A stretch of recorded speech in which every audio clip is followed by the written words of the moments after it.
Welcome everyone. Thank you so much for joining us for today's tech topics. We are talking over online marketplaces today. So get settled in. I'm joined today by my good friend Lauren. She's going to be introducing this topic to us. So without further ado, I'm going to go ahead and turn my camera off and turn this over to Lauren. Lauren, take it away. Hello, thank you for joining us.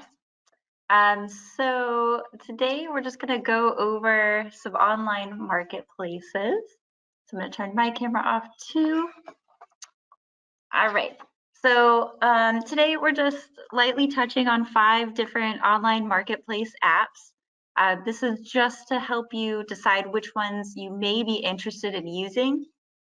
An online marketplace serves as an online extension of a traditional marketplace. So it allows users to post goods to sell and to make purchases from other users. There are many different sites to choose from. Some are more specialized than others, but usually the sites take some sort of fee from at least the seller for using the site. So the first online marketplace that we're going to go over is Mercari. So Mercari is a website that allows regular people to post things that they want to sell. Often people use the app to sell clothing or collectibles on it, sometimes electronics. There's no cost to list an item on Mercari, but there is a minimum 10% fee once it sells.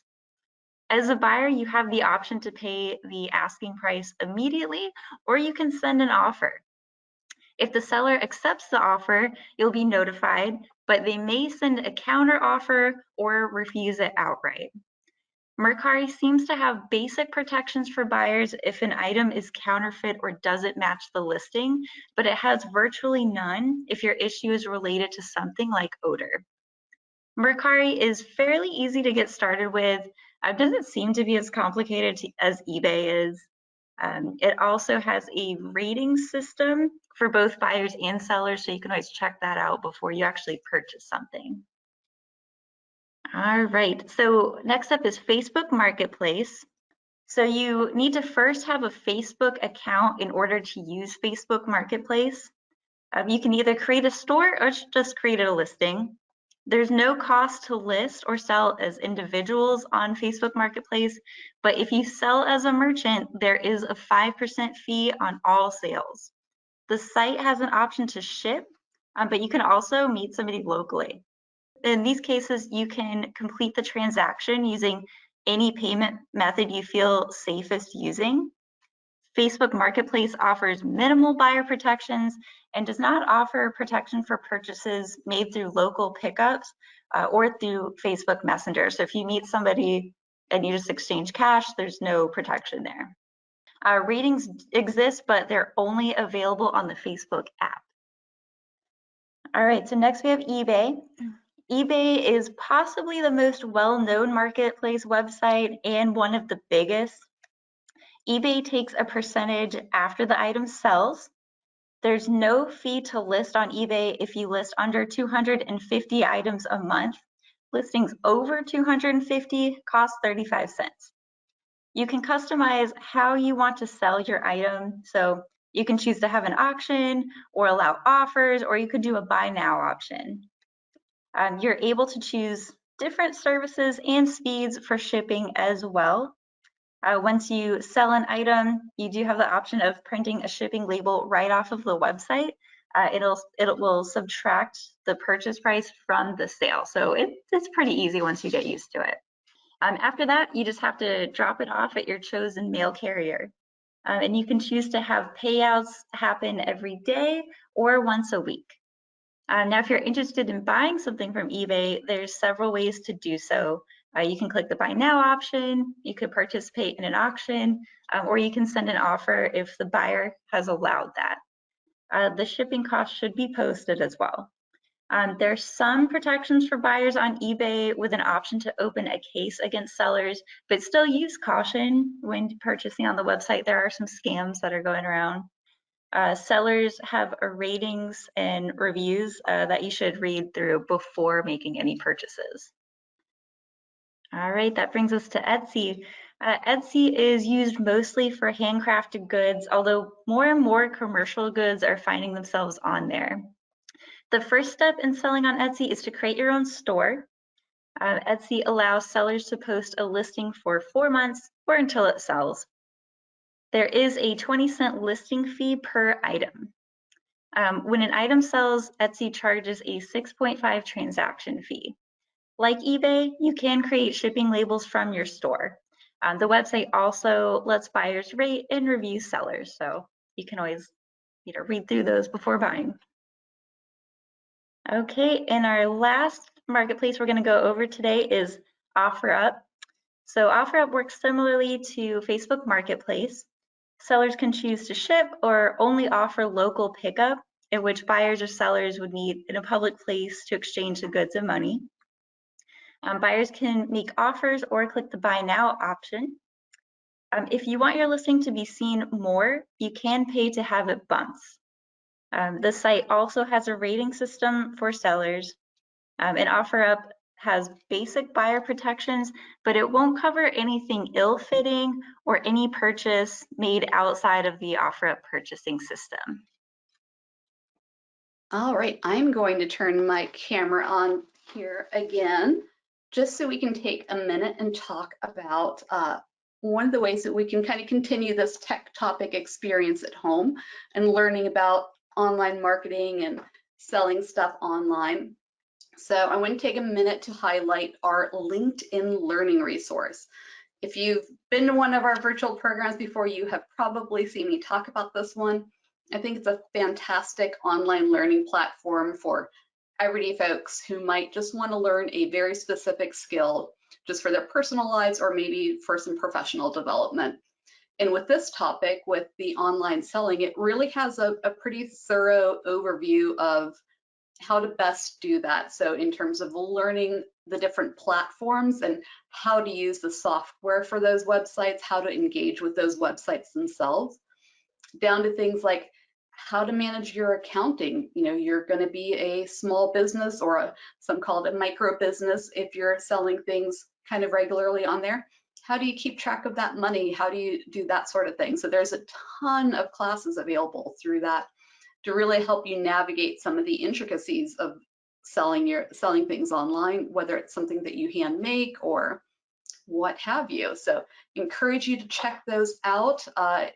Pretty much any of the platforms that we talked about today have at least one course in there that goes into that specific thing. And then of course, all of the various nuances of being an online seller are also covered in that. So check that out, LinkedIn Learning. You can get to that through the library's website, hcplc.org/online classes. You're going to scroll down, click that LinkedIn Learning, and then it'll ask you to log in with your library card. So once you log in, you'll be able to see the courses that you've already signed up for, continue ones that you're working on, or maybe browse for something different. I love it. I'm a fan. So check that out, LinkedIn Learning. When you were working on this program, Miss Lauren, did you check out LinkedIn Learning, any of the classes on there when you were getting the slides and stuff ready? I went through a few of them, like e-commerce fundamentals, and the most interesting part to me was sometimes they'll have like little sections on marketing, because even though you're a tiny business or maybe an individual, you really do have to think about how to kind of market yourself if you want to do this as, any sort of income. So even like, things like taking like pictures in a certain way and, writing descriptions, all of that's really important if you want to sell anything. Having the lighting in there and how to do that effectively and make it look nice. And it's hard to sell something if the folks at home can't maybe tell exactly what it is, or if it's maybe an unflattering picture, they're less likely to click on it. Yeah, it makes sense.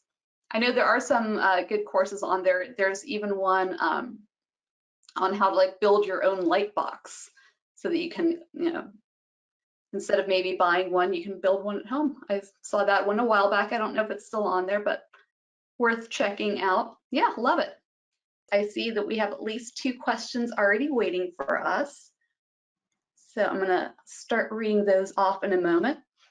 So the first question that came in is, how do you figure out what price to sell things at for things like fine art? So for that, we'll take eBay for example. Usually I'll start looking around and kind of research what people are listing them as, things that are similar. But more importantly, you want to take a look at like what things are selling for, like what people are actually getting for similar items. If it's fine art, you may want to have it actually appraised first. But Yeah, I yeah, would say most that things. anything that you think might be very valuable, it probably would do you well to make sure that you have a professional look at it and give you a good idea of what you can expect to get from it. And it was mentioned earlier about the protections. Once money changes hands, it's hard to undo that. But I would also say make sure you're doing it safely, especially when it's a high dollar thing or a precious thing that somebody might feel greedy about. Make sure you're doing that in a safe way, that where you're meeting in a public, safe location where you're not isolated. So yeah, safety first. Absolutely. All right, what else do we have here? Any tips for selling a piano? I think this is going to overlap with what Lauren already mentioned, is to kind of look and see what's available on the online marketplaces for your area. So with a piano, that's almost definitely going to be something that you're going to want to sell locally, just because I imagine shipping that might be not very cost effective. So, a local type sale. So like Lauren said, kind of shop around and see what else is already out there available.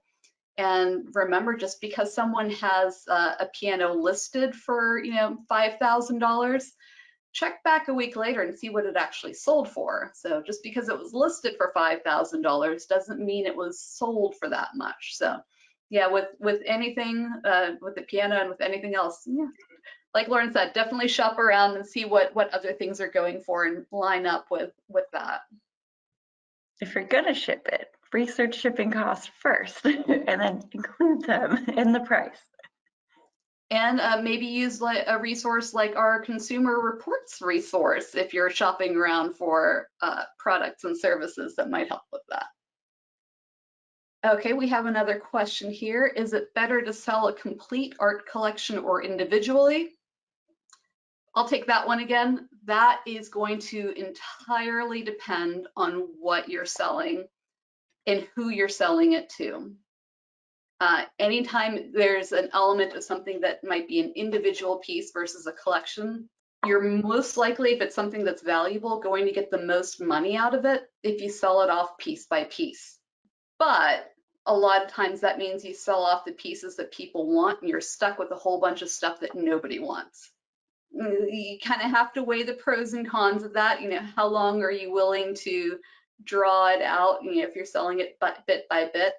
Or do you really just want to get rid of it and you don't really care exactly how much you get out of it? You just want somebody you want it to have a continued life with someone else and you'd rather that happen quickly.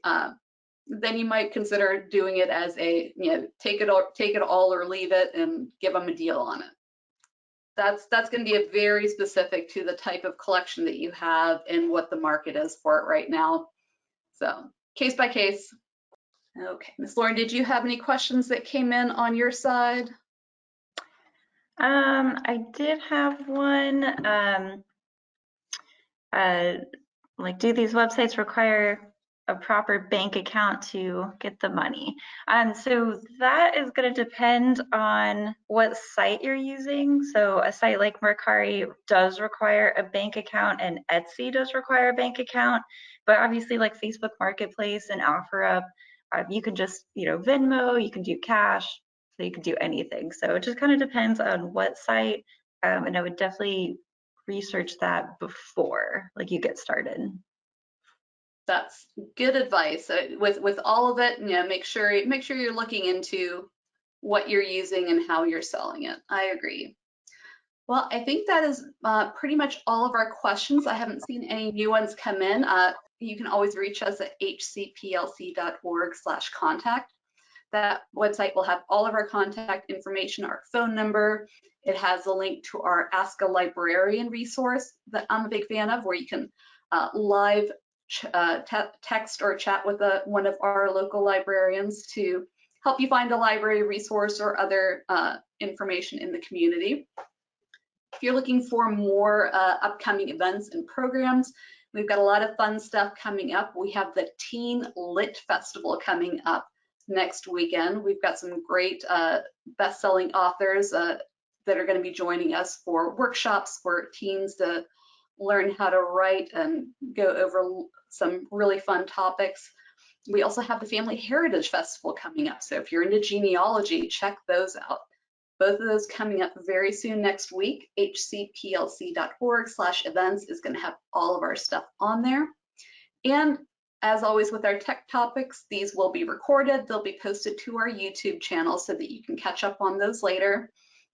We've got a whole playlist on there so you can go back and see some of these topics that we might have revisited again. Like we briefly touched on online buy trade sell groups in the past, and we've got an updated version now. Everything updates. That's the wonderful thing about the technology and tech topics. We try to stay on top of it, and we will definitely revisit it when we need to. So go to hcplc.org/tech topics. That has all of our ways to get to that on there. And our next one is going to be in November. So getting ready for all these wonderful end of the year holidays that we have coming up. There's definitely going to be a lot of cookery happening in our houses. So I'm going to be covering some kitchen technology that you might be interested in. We're going to cover kitchen technology from old to new. We're not just going to be talking about high-tech gadgets. We're going to talk about some old school gadgets that really still hold up. So hope to see you for that in November. And that's November 2nd at 5:30. So hope to see you folks back for that. And we will see you soon. Miss Lauren, thank you so much for joining me today. Always fun hanging out. And we will see everyone again next time. Bye, Lauren. Bye, folks. Bye.